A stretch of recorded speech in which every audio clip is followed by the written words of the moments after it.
굿모닝. 예, 반갑습니다. 제가 작년에 시카고에서 예배 드릴 때 정말 답답했거든요. 우리 스티븐을 잘 이해할 수 있습니다. 저는 지난주에 저보다 머리숱이 많이 줄었다고 얘기하는 사람들 많이 만났습니다. 요새 목사님도 그랬고, 오창규 목사님도 그랬고, 윤선아 목사님도 그랬고. 지난주에는 정말 좀 피곤하고 힘든 한 주였던 것 같아요. 월요일부터 감기 몸살에 걸려가지고 힘들었고, 또 우리 우간다 티켓 준비하느라고 머리를 좀 많이 썼습니다. 그리고 우리 싱글학사 팀 이렇게 준비하느라고 머리를 쓰고 그러다 보니까 이렇게 많이 빠졌던 것 같아요. 네, 말씀을 준비하면서 하나님께서 내 머리를 계산하고 계신다는 걸 생각하니까 조금 위로가 됐습니다. 그죠? 저는 잘 모르지만 오늘 몇 개 빠졌고 몇 개가 났고 몇 개가 남았고 이거 하나님 다 알고 계시는데 제가 걱정할 필요는 없는 것 같아요. 하나님이 주시면 계속 나는 것이고 또 가져가시면 어쩔 수가 없죠.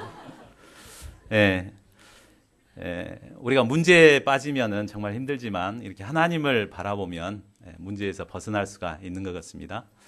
오늘도 말씀을 통해서 하나님을 바라보는 귀한 시간이 될 수 있기를 기도합니다.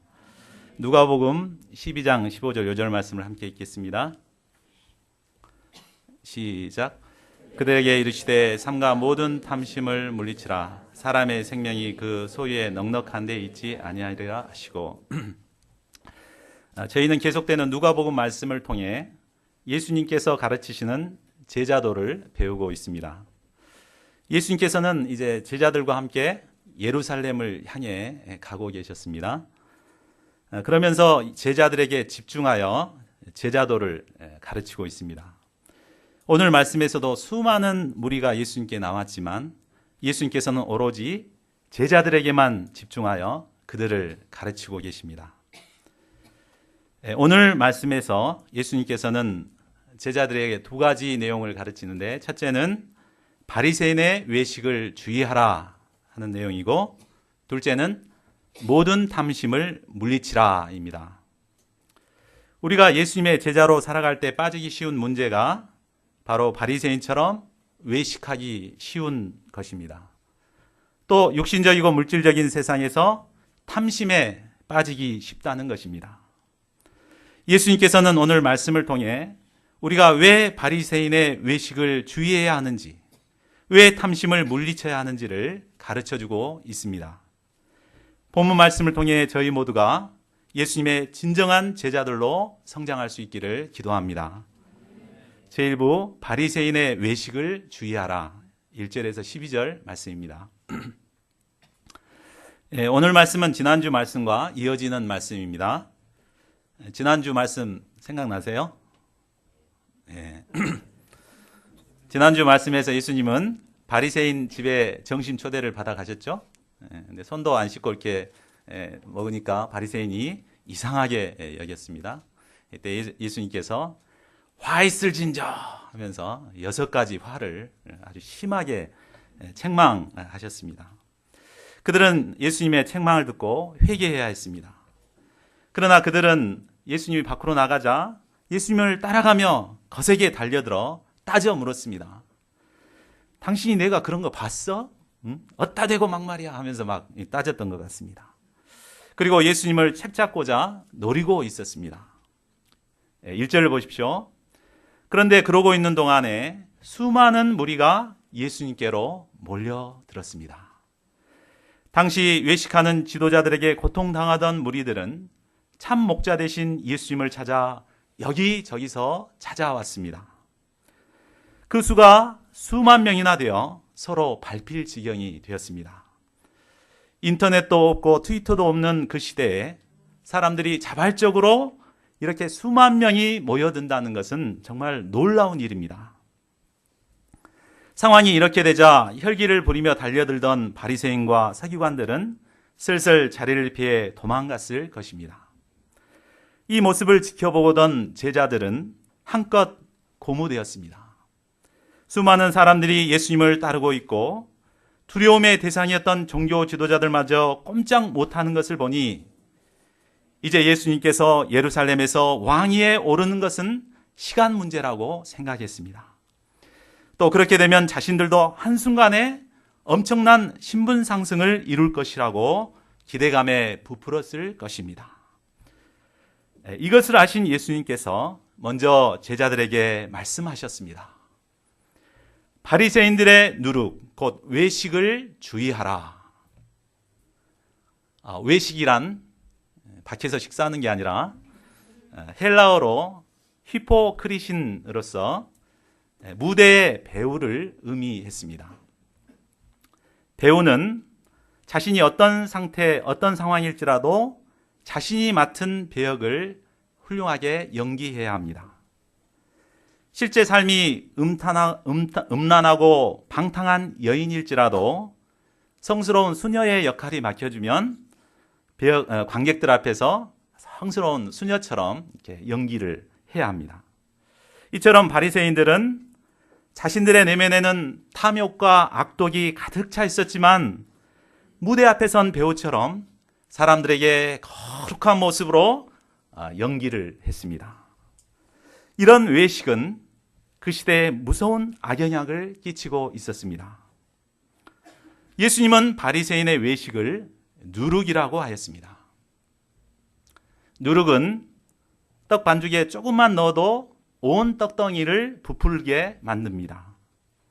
이와 같이 당시 종교 지도자들의 외식은 보이지 않는 가운데 사람들의 마음에 침투해서 사람을 위선의 사람, 거짓된 인간으로 만들어 버립니다. 제자들도 예외가 아니었습니다. 제자들은 평소 외식하는 바리새인들을 경멸의 눈으로 바라봤을 것입니다. 그러나 자신들의 인기가 올라가고 많은 사람들이 자신들을 우러러 보게 되자 마음 자세가 달라지게 됩니다. 우리가 청문회를 보면서 위선적인 정치 지도자들의 그 위선을 손가락질을 합니다. 그러죠? 무슨 도둑놈들만 나와 있는 것 같죠? 뭐 이렇게 부동산 투기를 하고 자기 이렇게 거짓으로 병역 면제하고 막 이런 사람들만 나오는 것 같습니다. 우리가 그런 사람을 손가락질하지만 만약 우리가 그 자리에 있다면 우리는 과연 깨끗할까 생각하면 달라집니다.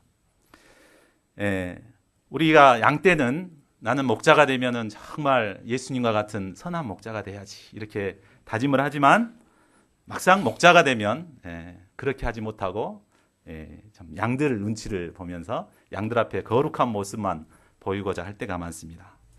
지도자다운 내면을 소유하기 위해 하나님 앞에서 투쟁하기보다 사람들에게 드러나는 겉모습을 꾸미기 위해 노력하게 됩니다. 그러다 보면 나도 모르는 사이에 점점 바리새인처럼 위선의 사람으로 변질되어 갑니다. 이것을 잘 아시는 예수님께서는 제자들이 외식하는 바리새인의 누룩에 영향을 받지 않도록 경계하셨습니다. 바리새인들의 누룩 곧 외식을 주의하라. 그러면 우리가 어떻게 사람들 앞에서 외식하지 않을 수 있을까요? 첫째, 감추었던 위선은 분명하게 드러난다는 것을 알아야 합니다. 뭐라고요? 감추었던 위선은 분명하게 드러난다. 우리 2절과 3절을 함께 읽겠습니다. 시작. 감추인 것이 드러나지 않을 것이 없고 숨긴 것이 알려지지 않을 것이 없나니 이러므로 너희가 어두운 데서 말한 모든 것이 광명한 데서 들리고 너희가 골방에서 귀에 대고 말한 것이 지붕 위에서 전파되리라. 대개 사람들은 위선적인 신앙생활을 하면서도 그것에 대해 깊은 문제의식을 갖지 못합니다. 왜 그렇습니까? 그것은 자신의 위선이 금방 드러나지 않기 때문입니다. 만일 내가 잘못한 것이 내일 당장 드러난다면 위선적인 행동을 하겠습니까? 못하죠. 근데 동역자들은 지난 여름에 했던 나의 일을 아무도 모릅니다. 그래서 문제의식 없이 계속해서 위선적인 삶을 살게 됩니다. 그러나 때가 되면 이 위선은 반드시 드러나게 됩니다. 감추인 것이 드러나지 않을 것이 없습니다. 숨긴 것이 알려지지 않을 것이 없습니다. 어두운 데서 말한 것이 인터넷에 금방 올라와 있고, 또 골방에서 귀에 대고 말한 것이 9시 뉴스에 나오게 됩니다. 13년간 하버드 대학 신학부 학장이었던 타이먼이라는 교수가 있습니다. 신학 교수니까 얼마나 참 거룩하겠습니까? 근데 그는 학생들에게 기독교 윤리를 가르쳤는데, 수업이 끝나면 자기 방에 가서, 연구실에 가서 포르노 사진을 봤다고 합니다. 이제 이것이 은밀하게 했던 거기 때문에 전혀 들키지 않을 거라고 생각을 했습니다. 근데 컴퓨터가 고장이 나가지고 수리공을 부르지 않으면 안 되게 됐어요. 그래서 수리공을 불려가지고 이제 고쳤는데, 수리공이 거기서 그것을 발견해내고 그것이 이제 드러나게 됐습니다. 그래서 그는 아주 이제 창피를 당하고 교수직에서 물러나는 그런 수치를 당하게 되었습니다. 이처럼 어두운 데 감추어진 것이 드러나지 않을 것이 없습니다. 때로는 운 좋게 이 땅에서 들키지 않고 넘어갈 수 있을지도 모릅니다. 그러나 하나님의 심판대 앞에 서게 되면 모든 것이 백일하에 드러나게 됩니다. 히브리서 4장 13절에 보면 만물이 그 앞에서 벌거벗은 듯이 드러난다고 말하고 있습니다. 하나님께서는 불꽃 같은 눈으로 우리의 모든 것을 감찰하시는 분이십니다. 우리의 삶의 모습과 또 내면의 생각까지도 실시간으로 다 녹화하고 계십니다. 그리고 때가 되면 아주 분명하게 만천하에 드러나게 될 것입니다. 우리가 이 사실을 깊이 깨닫게 될 때 더 이상 외식하지 않게 됩니다. 둘째로 외식하지 않으려면 사람보다 하나님을 두려워해야 합니다. 뭐라고요? 예. 우리 4절을 보십시오. 내가 내 친구 너에게 말하노니 몸을 죽이고 그 후에는 능히 더 못하는 자들을 두려워하지 말라. 예수님은 제자들에게 사람을 두려워하지 말라고 말씀하십니다. 사람이 외식하는 이유를 깊이 들어가 보면 사람들의 평판과 시선을 두려워하기 때문입니다. 사람들 중에도 특히 권세를 가진 사람, 내 인생을 좌지우지할 권한이 있어 보이는 사람을 더 두려워합니다. 이런 사람들과 같이 이제 회식에 가면 그런 사람들 많죠. 폭탄주 다 이렇게 돌리죠. 그래서 나도 교회 다녀, 마셔 이렇게 합니다. 그럴 때 이제 두려워가지고 반대하면 이게 안 먹는다 그러면 찍히진 않을까 두려워서 마시는 사람들이 있습니다. 그러나 우리가 두려워해서는 안 되겠습니다. 우리가 사람을 두려워하면 어떻게 됩니까? 사람이 듣기 좋은 말만 하게 되고 해야 할 말은 정말 못하고 속으로 끙끙 앓게 됩니다. 또 조금씩 타협하다가 때로는 양심을 속이고 거짓말도 하게 됩니다. 내면에 자유가 없고 사람들의 눈치나 보며 억눌린 비참한 삶을 살게 됩니다. 그러나 우리가 분명히 알아야 할 것은 아무리 우리의 목숨을 죽일 수 있는 권세를 가진 자라고 할지라도 그들이 할 수 있는 일이라고는 우리의 몸밖에 죽이지 못한다는 것입니다. 우리 인간이 인간으로서 고귀하고 위대한 것은 인간이 영혼을 소유했기 때문입니다. 세상에 제 아무리 큰 권세를 가진 자라 할지라도 알카에다와 같이 무시무시한 이슬람 테러 집단이라고 할지라도 우리의 몸은 죽여도 우리의 영혼은 털끝 하나 건들 수가 없습니다. 몸밖에 죽이지 못하는 사람은 더 이상 우리의 두려움의 대상이 아닙니다. 그러면 우리가 사람을 두려워하지 말고 누구를 두려워해야겠습니까?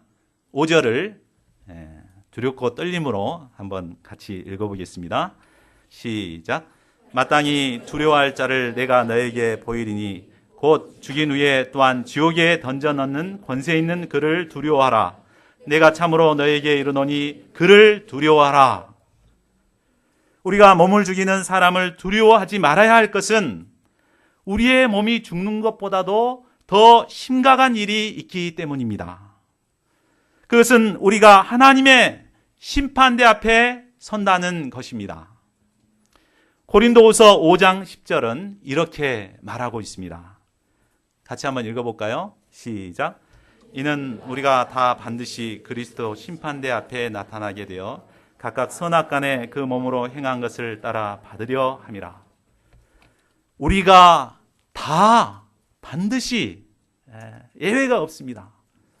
누구 목자 양이라고 봐주는 것이 없습니다.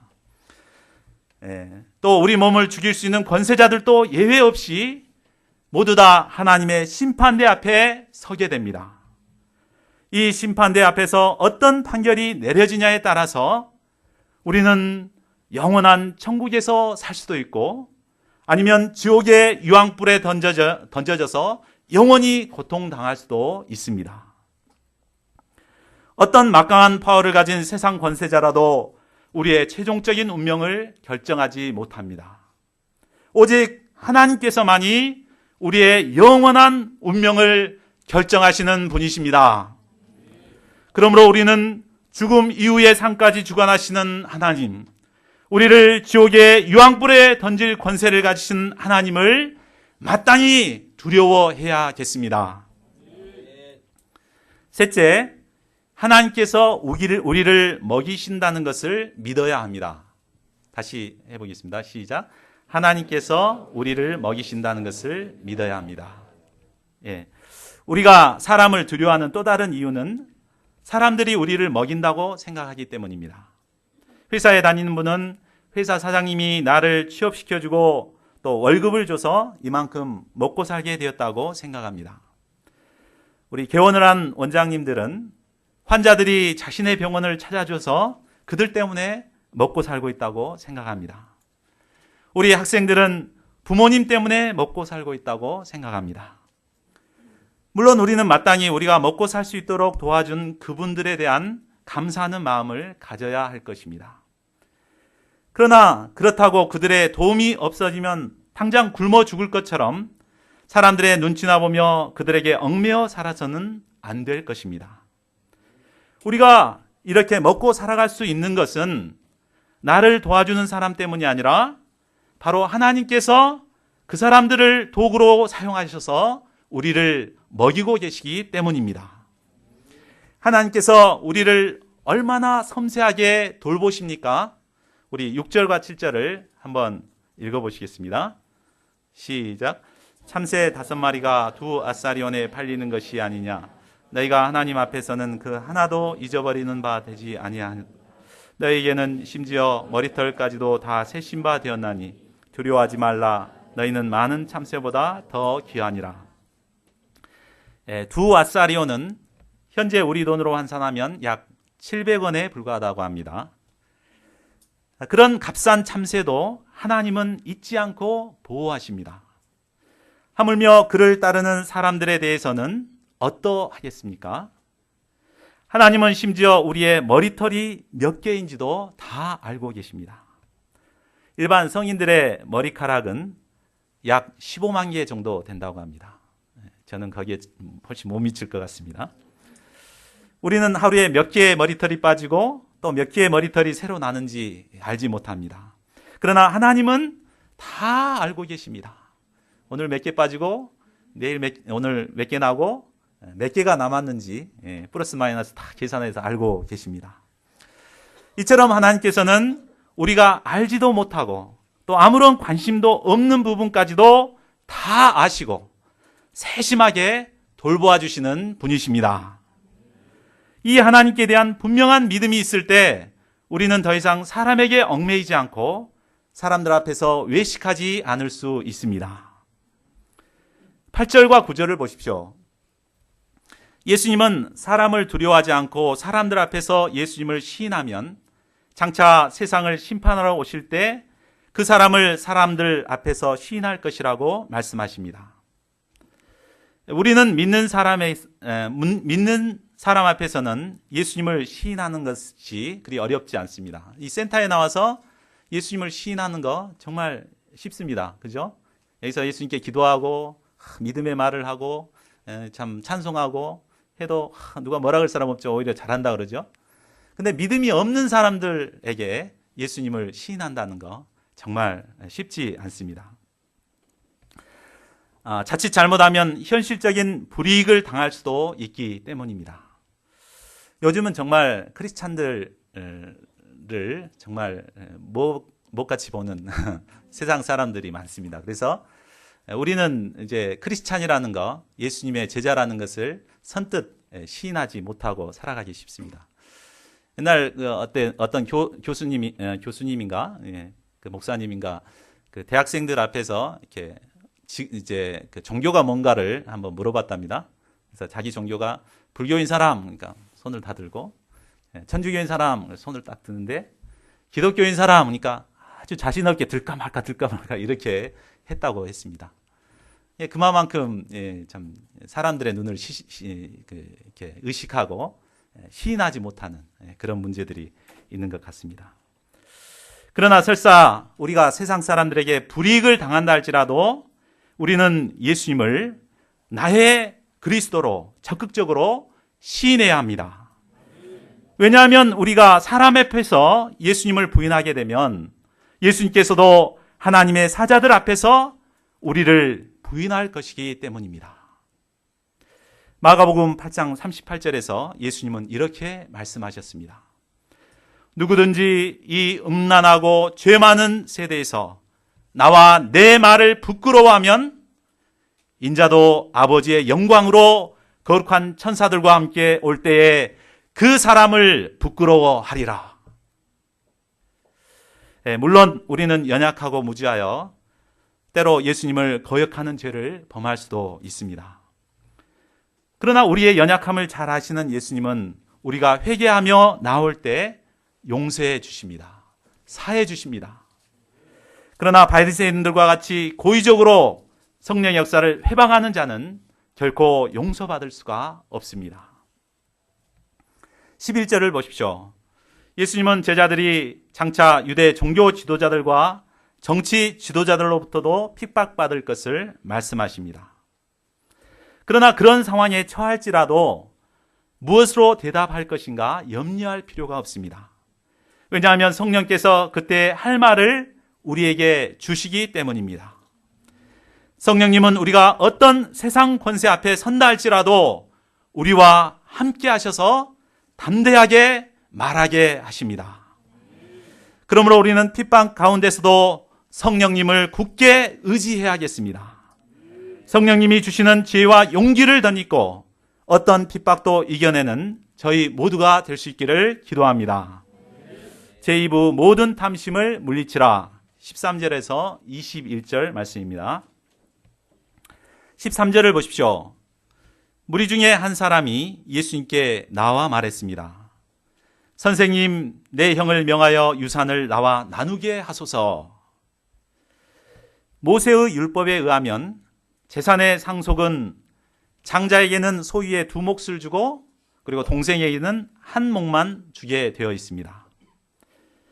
그런데 15절에서 예수님께서 이 동생에게 탐심을 말씀한 것을 볼 때 그는 형의 절반만 받게 된 것에 만족하지 못했던 것 같습니다. 아주 부당하다고 생각했던 것 같습니다. 물론 그 나름대로 이유가 있었을 것입니다. 형이 형 노릇을 제대로 못했던지 아니면 부모가 살아생전에 형에게 재산을 미리 나누어 주었는지 하여튼 자신은 부당하다고 생각하고 예수님께 도움을 요청한 것입니다. 오늘날도 상속 문제 때문에 형제간에 싸우고 원수같이 지내는 경우를 종종 보게 됩니다. 동생은 예수님께 나와 문제를 아뢰고 순수하게 도움을 요청하기보다는 일방적으로 형에게 명해서 유업을 나누게 해달라고 요구했습니다. 아무리 완고한 형이라도 예수님께서 말씀하시면 들을 거라는 그런 기대감에 예수님 명예에서 좀 그렇게 좀 해주십시오. 이렇게 한 것입니다. 그는 예수님의 권위를 이용해 자신의 문제를 해결하고자 했습니다. 예수님은 이런 그에게 누가 나를 너희의 재판장이나 물건 나누는 자로 세웠느냐 하시며 책망하셨습니다. 그리고 삼가 모든 탐심을 물리치라고 하셨습니다. 예수님은 형제 사이에 일어난 다툼의 원인이 탐심에 있는 것을 보시고 그 근본 문제를 해결하도록 말씀하십니다. 삼가 모든 탐심을 물리치라. 모든 탐심이라 그랬습니다. 예수님은 어떤 종류의 탐심도 용납지 않으십니다. 사람에게는 여러 가지 탐심이 있습니다. 재물욕, 권세욕, 명예욕, 식욕, 정욕 등등등 여러 가지 탐심이 있습니다. 이런 탐심은 눈에 보이지 않지만 죄를 낳게 하는 근본 원인이 됩니다. 그래서 야고보 선생님은 욕심이 잉태한 즉 죄를 낳고 죄가 장성한 즉 사망을 낳는다고 말씀하셨습니다. 마음의 탐심을 물리치지 못할 때 도적질하게 되고 살인하는 또 간음하는 죄를 범하게 됩니다. 사람들은 마음의 탐심이 겉으로 나타나지 않기 때문에 죄로 여기지 않습니다. 아니 오히려 이러한 탐심을 몰래 즐깁니다.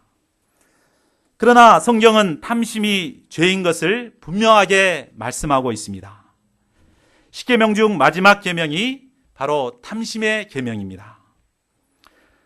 우리가 경계심을 가지고 10계명의 10번째 계명 출애굽기 20장 17절을 읽어보겠습니다. 시작. 내 이웃의 집을 탐내지 말지니라. 내 이웃의 아내나 그의 여종이나 그의 소나 그의 낙이나 무릇 내 이웃의 소유를 탐내지 말라. 사도 바울도 로마서 7장 7절에서 율법이 탐심이 죄라고 말하지 아니하였다면 죄로 알지 못하였으리라고 말했습니다. 우리가 삼가 모든 탐심을 물리쳐야 할 절대적인 이유는 탐심이 죄이기 때문입니다. 골로새서 3장 5절에 보면 탐심은 우상 숭배와 동일한 죄로 취급될 만큼 심각한 죄입니다. 사람이 탐심의 노예가 되면 결국 하나님을 떠나게 되고 썩어질 사람과 금수와 버러지 형상의 우상을 숭배하게 됩니다. 이런 자들에게 하나님의 진노가 임하게 됩니다. 그러면 사람들이 왜 탐심을 부리는 것입니까? 15절 하반절을 보십시오. 사람의 생명이 그 소유에 넉넉한 데 있지 아니하니라. 여기서 생명은 행복을 의미합니다. 사람이 탐심을 부리는 이유는 많은 재물을 소유하면 행복할 것이라고 생각하기 때문입니다. 사람들은 돈이 인생의 전부가 아니라고 말은 하지만 실제 세상을 살다 보면 돈이 없으면 아무것도 할 수가 없습니다. 돈이 없으면 아무리 좋은 대학에 입학했다 하더라도 등록금이 없으니까 다닐 수가 없습니다. 또 배가 고파도 짜장면 한 그릇 먹을 수가 없습니다. 짜장면 집에 가면 2,500원 하는 짜장면인데 돈이 없으면 그것도 먹을 수가 없습니다. 그러나 돈이 있으면 원하는 대로 무엇이든지 할 수 있습니다. 이렇게 볼 때 돈이 있고 없고에 따라 사람의 행복과 불행이 좌우되는 것처럼 보입니다. 이 때문에 사람들은 악착같이 돈을 벌고자 합니다. 그러나 많은 소유를 가졌다고 결코 행복해지는 것이 아닙니다. 돈으로 좋은 침대는 살 수 있을지 모르지만 단잠은 살 수 없습니다. 돈으로 편안한 집은 살 수 있을지 모르지만 마음의 평안은 살 수 없습니다. 예수님은 사람의 생명이 그 소유에 넉넉한 데 있지 않다는 사실을 알기 쉽게 설명하기 위해서 한 비유를 말씀해 주셨습니다. 16절에서 18절을 보십시오. 한 부자가 열심히 일해 밭에 소출이 풍성하게 되었습니다. 부자가 일한 것은 아니겠죠. 종들이 했겠죠. 풍성하게 곡식을 거두었습니다. 그런데 문제는 그것을 쌓아둘 곳이 없다는 것이었습니다. 이미 그의 곡간은 곡식과 물건으로 가득 차 있었기 때문입니다. 그는 이를 어찌해야 될지 몰라 고민을 하였습니다. 정말 행복한 고민을 했습니다. 어떡하지? 어떡하지? 그러다 한 묘안을 생각해냈습니다. 내 곡간을 헐고 더 크게 짓고 내 모든 물건과 곡식을 쌓아두리라. 그는 즉시 큰 창고를 짓고 많은 곡식과 물건을 쌓아두었습니다. 그는 재산 관리에 만전을 기했습니다. 그는 많은 재산을 보니 마음이 흡족하여 배를 두드리며 자기 스스로에게 말했습니다. 영혼아, 여러 해 쓸 물건을 많이 쌓아두었으니 이제 평안히 쉬고 먹고 마시고 즐기자. 부자는 열심히 일하여 번 물질로 인생을 엔조이하며 멋있게 살아보고자 했습니다.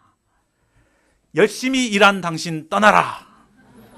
그는 세계 일주 초호화 크루즈 여행 티켓을 끊어놓고 짐도 다 챙겨놓고 이제 가려고 막 준비를 하고 있는데 하나님께서 그날 저녁에 그를 찾아오셨습니다. 그리고 말씀하셨습니다. 우리 20절 말씀을 경계심을 가지고 다시 읽어보겠습니다. 시작. 어리석은 자여, 오늘 밤에 내 영혼을 도로 찾으리니 그러면 내 준비된 것이 누구의 것이 되겠느냐. 그리고 예수님은 비유의 결론을 말씀하셨습니다. 자기를 위하여 재물을 쌓아두고 하나님께 대하여 부유하지 못한 자가 이와 같으리라. 20절에서 예수님은 이 부자를 어리석은 자라고 하였습니다. 어리석다는 말은 생각이 없다는 말입니다. 부자는 인생의 의미와 목적에 대해서 또 물질을 어떻게 가치 있게 쓸 것인가에 대해서 아무런 생각이 없었습니다. 그는 그저 열심히 일해 곡식을 쌓아두었다가 인생을 즐기고자만 했습니다. 그러나 안타깝게도 그날 밤 갑자기 심장마비로 죽게 되었습니다. 그러면 그가 예비한 것이 네 것이 되겠습니까? 자식 것이 되든지 친척 것이 되든지 분명한 것은 자기는 10원짜리 하나 가져갈 수 없다는 것입니다. 그는 참으로 어리석은 자임에 틀림이 없습니다. 우리는 이런 어리석은 자가 되지 말아야겠습니다. 그러면 우리가 어리석은 자가 되지 않도록 이 탐심을 물리치려면 어떻게 해야 할까요? 우리는 이 비유를 통해서 탐심을 물리치기 위해서는 두 가지 점을 알아야 함을 깨닫게 됩니다. 첫째로 생명의 주인은 하나님이심을 알아야 합니다. 뭐라고요? 생명의 주인은 하나님이시다. 비유 말씀에서 하나님께서는 어리석은 자여, 오늘 밤에 내 영혼을 도로 찾으리라 라고 말씀하셨습니다. 이 말씀은 우리의 영혼의 주인이 바로 하나님이심을 말해줍니다. 우리는 내가 내 코로 숨을 쉬고 내 마음대로 살 수 있으니까 내 생명이 내 것이라고 생각하기 쉽습니다. 그러나 생명은 미안하지만 내 것이 아닙니다. 세상에 자기가 태어나고 싶어서 태어난 사람은 아무도 없습니다. 만약에 생명이 내 거라면 내가 있고 싶어서 있어야죠. 그리고 또 내가 있고 싶으면 계속 있어야죠. 근데 내가 생기고 싶지 않은데 생겼고 또 가고 싶지 않은데 가고, 이것은 누군가에 의해서 생명이 주어진 거죠. 누구에 의해서 주어졌습니까? 하나님께서 우리에게 생명을 주신 것입니다. 하나님께서 우리에게 생명을 주심으로 우리는 존재하게 되었습니다. 창세기 2장 7절은 생명의 주인이 바로 하나님이신 것을 말해주고 있습니다. 2장 7절을 한번 읽어보겠습니다. 시작. 여호와 하나님이 땅에 흙으로 사람을 지으시고 생기를 그 코에 불어넣으시니 사람이 생명이 된지라. 하나님께서 흙으로 사람을 지으셨죠. 이것은 동물도 똑같이 흙으로 지었기 때문에 육신은 흙으로 만들어졌습니다. 근데 특별하게 하나님께서 코에다가 생기를 부어넣었습니다. 그래서 영혼을 소유하게 되었습니다. 뭐 육신이나 영혼이나 모두가 하나님께서 만든 것임을 알 수가 있습니다. 하나님께서 바로 내 생명의 주인이시고 나는 다만 생명의 청지기일 뿐입니다. 하나님께서 우리에게 생명을 주셨기 때문에 언제든지 다시 가져갈 수 있습니다. 우리가 이 사실을 알 때 우리는 탐심에 사로잡혀 아무렇게나 함부로 살아갈 수가 없습니다. 오직 우리의 생명의 주인 되신 하나님 앞에서 두렵고 떨림으로 주님의 영광을 위해 살아야겠습니다. 둘째, 내가 가진 물질의 주인도 하나님이심을 알아야 합니다. 뭐라고요? 하나님이시다. 비유에 나오는 부자의 문제가 무엇입니까? 바로 재물이 자신의 것이라고 생각한 것입니다. 그는 자신이 노력해서 모은 재물이기 때문에 자기 마음대로 쓰고자 했습니다. 그는 온통 자기밖에 생각하지 못했습니다. 본문에는 네라는 말이 6번 나옵니다. 영어에는 11번이 나오고 또 원문에는 12번이 나옵니다. 그는 내 곡간, 내 모든 곡식이라고 함으로써 모든 것이 다 자기 것인 양 생각했습니다. 그에게는 물질에 대한 청지기 사상이 없었습니다. 물질은 내가 노력해서 벌었기 때문에 내 소유라고 생각하는데 그것이 아닙니다. 하나님께서 비와 해를 주시지 않고 또 우리에게 건강을 주시지 않았다면 우리는 물질을 얻을 수가 없습니다. 우리가 물질을 얻은 것은 다 하나님의 은혜로 얻은 것입니다. 하나님께서 주신 것입니다. 우리는 다만 일정 기간 그것을 관리하는 물질의 청지기일 뿐입니다. 이런 청지기 사상이 있을 때 우리는 우리에게 있는 물질을 하나님의 뜻 가운데 잘 쓸 수가 있습니다. 사실 물질을 벌기도 어렵지만 쓰기는 더욱 어려운 것입니다. 없어 봐서 모르지 있으면 난 잘 쓸 거야. 이제 그런 사람들 많겠죠. 그러나 사실 돈이 있으면 쓰기가 더 어렵습니다. 사람들은 로또를 통해서 일확천금을 꿈꿉니다. 그래서 로또 이제 인생 역전, 그죠? 인생이 역전될 것이라고 기대하고 로또를 사는데 로또에 당첨된 사람 대부분이 얼마 못 가서 가산을 다 탕진한다고 합니다. 제가 인터넷으로 이제 자료를 막 뽑아봤는데 우리나라 자료는 안 보이더라고요. 우리나라 사람들은 대부분 당첨됐다 그러면 조용히 입 다물고 있다가 짐을 싸가지고 야반도주를 합니다. 왜냐하면 이제 친척들이나 막 달라고 그러니까 아니면 또 강도들이나 이렇게 오니까 무서워가지고 도망갑니다. 근데 외국 같은 경우는 안 그런 것 같아요. 외국에는 이제 사례들이 많았는데 대부분 다 가산을 탕진하는 예들이 너무너무 많습니다. 제가 한 가지 예만 말씀드리겠습니다. 미국 펜실바니아 주에 사는 월리엄 포스트라는 사람이 있습니다. 그는 1988년에 미화로 1620만 달러, 우리나라 돈으로 약 180억 원의 복권에 당첨되었습니다. 그때 돈으로 180억 원, 어마어마하죠? 그는 고아 출신으로 가난한 노동자였습니다. 그의 통장에는 불과 2달러 46센트밖에 없었는데 그는 복권을 구입하기 위해서 전당포에 반지를 맡기고 40달러를 빌려서 복권에 투자했다고 했습니다. 그런데 그것이 말 그대로 대박이 난 것입니다. 그러나 그의 행복은 오래가지 못했습니다. 그는 집도 사고 집도 사고 차도 사고 레스토랑도 사고 뭐 사업에도 투자하고 이렇게 했는데 불과 3개월 만에 통장은 다 바닥이 나고 오히려 50만 달러 빚을 지게 되었다고 합니다. 또 투자했던 사업이 모두 실패로 돌아가서 1년 후에는 불과 1년 후에 10만 달러, 약 우리나라 돈으로 120억 원의 빚을 떠안게 되었다고 합니다. 그는 결국 빚받으러 온 수급원의 머리에 총을 쏴서 살해한 혐의로 감옥 생활을 해야 했고 비참한 최후를 마쳤습니다. 그의 인생이 실패한 이유가 무엇입니까? 로또에 당첨돼서입니까? 물질을 어떻게 써야 할지를 몰랐기 때문입니다. 물질을 가장 잘 쓰는 방법은 물질의 원래 주인 되신 하나님을 위해서 쓰는 것입니다. 요즘 학생들의 주된 관심 역시 물질에 있습니다.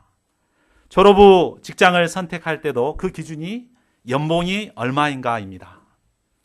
결혼 상대자를 택하는 것도 믿음이 있는가, 크리스찬인가 이걸 보는 것보다 연봉이 얼마인가 이것을 봅니다. 이 때문에 사람들은 좋은 직장을 얻기 위해서 또 좋은 스펙을 쌓기 위해 피나는 노력을 하고 있습니다. 물론 이런 노력을 해서 좋은 직장을 얻는 것 정말 중요합니다. 그러나 더 중요한 것은 어떤 물질관을 가지고 사느냐입니다. 우리가 비록 우리의 욕심에 찰 만큼 그런 물질을 벌지는 못할지라도 하나님께서 우리에게 주신 이 물질을 하나님이 기뻐하시는 곳에 쓸 줄 아는 지혜로운 자들이 되어야겠습니다. 종교개혁을 했던 루터의 말 중에 코람 데오라는 유명한 말이 있습니다. 라틴어로 코람이라는 말은 앞에라는 뜻이고 데오라는 말은 하나님이라는 뜻입니다. 그래서 합치면 하나님 앞에서, 하나님의 존전에서라는 뜻으로서 하나님 앞에서 살아가는 삶을 뜻합니다. 하나님은 우리의 생명과 영혼을 주관하시는 분이십니다. 그러므로 우리는 늘 하나님을 의식하며 하나님 앞에서 살아야 합니다. 코람데오, 즉 삶의 모든 순간순간마다 하나님 앞에서 사는 연습을 해야 합니다. 그리할 때 우리는 사람들 앞에서 외식하지 않을 수 있습니다. 그리할 때 모든 탐심을 물리치고 진정 행복한 삶을 살 수 있습니다. 하나님 앞에서 살아감으로 이런 축복된 삶을 누리는 저희 모두가 될 수 있기를 간절히 기도합니다. 누가복음 12장 15절 요절 말씀 읽겠습니다. 시작. 그들에게 이르시되 삼가 모든 탐심을 물리치라. 사람의 생명이 그 소유에 넉넉한 데 있지 아니하니라. 반주 좀 해주시겠습니다. 예수님께서는 오늘 저희들에게 바리새인의 외식을 주의하라, 또 모든 탐심을 물리치라 말씀을 주셨습니다. 저희가 얼마나 외식하는 자들이었습니까? 또 얼마나 물질을 탐하는 자였습니까? 저희가 이 시간 깊이 회개하고 참 예수님께 진실되게 고백할 때 사해 주신다는 예수님을 의지하고 나가야겠습니다. 오직 하나님 앞에서 살아가는 저의 삶이 되도록 우리가 이 시간 통성으로 간절히 기도하겠습니다. 하나님 아버지, 오늘 귀한 말씀을 주셔서 감사합니다. 아버지 하나님, 제가 목자로서 양대를 의식하고 사람들 앞에서 살았던 죄악을 주님 용서하여 주시고 제가 오직 하나님 앞에서만 살아가는 자가 될 수 있도록 도와주시옵소서. 아버지 하나님, 물질적인 세상에서 탐심을 물리치게 도와주시고 오직 하나님의 기뻐하시는 참 물질관을 소유하고 물질을 감당하는 종이 될 수 있도록 도와주시기를 기도합니다. 아버지 하나님, 주님의 가르치심을 통해서 저희 한 사람 한 사람 발신의 외식을 주의하고 물리치고 모든 탐심을 물리치며 살아가는 귀한 종들이 될 수 있도록 주님께서 저희 한 사람 한 사람을 축복해 주시고 역사해 주시기를 기도합니다.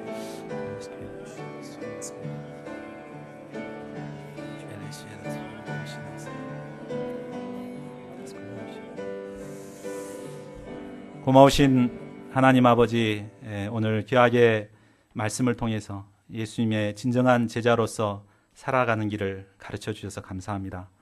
저희가 바리새인들처럼 외식하기 쉬운 자들인 것을 깨닫습니다.